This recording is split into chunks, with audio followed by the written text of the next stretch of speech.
Okay, here we are, Matthew Russell Lee, Inner City Press, here at the Southern District of New York Courthouse, today, Monday, December 2nd, 2024. Now, we're in a bit of a rush because we're going to cover the closing arguments in People of the State of New York versus Daniel Penny. We've been covering the case from the beginning, and in fact, during the lull between the end of evidence in the Thanksgiving week and today's closing arguments, we published a book.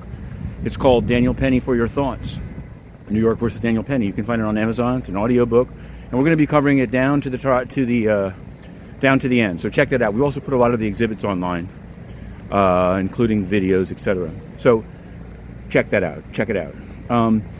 Now, we're also covering, of course, all things Sean Combs. Although on that front, I've got to say, you're going to find more of our content from now. Not, you'll find it on Inner City Press, of course, but you'll find it also on Patreon and Substack for reasons that, if you go back through this timeline, should become clear.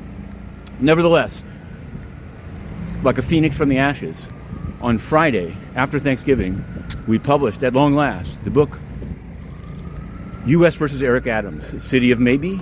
City of Maybe. It's about the prosecution of Eric Adams. And on that docket, what we can say is he's still pushing to move up his trial to April Fool's Day. So he can run. Here comes the sirens for Eric now.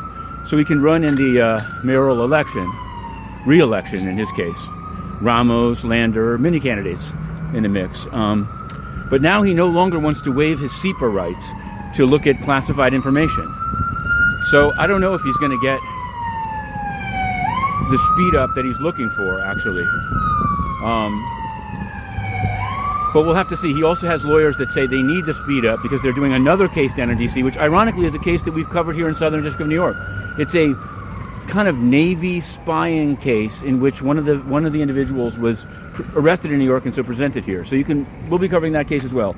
But we're kind of on the run. But we must mention, of course, the United Nations. Now, over the holiday weekend, Aleppo in Syria was taken over by a listed terrorist group supported, at least among others, by Turkey.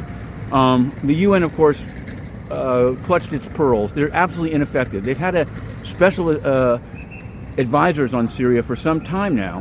Mistura, now he's in Western Sahara getting paid for absolutely zero. And Geir Peterson. Both of these officials I know and like. Sirens everywhere. Eric is really bringing down the noise. But what we can say, this guy there's a police car going the wrong way up the Bowery. In any event. These are fine officials. I mean, they're longtime diplomats. But they were always very polite, but they did nothing when Antonio Guterres, the censorious madman at the top of the UN, had Inner City Press banned. They did nothing. So it's sort of very convenient. They're polite to the press while they're in, but when they're out, they don't care. And then yet, they'll give speeches about freedom of the press. Well, we're hoping that's about to end. Litmus test. This month, the U.S. mission to the UN is in charge. Total lame ducks. But after that, the litmus test begins. To be continued. Inner City Press.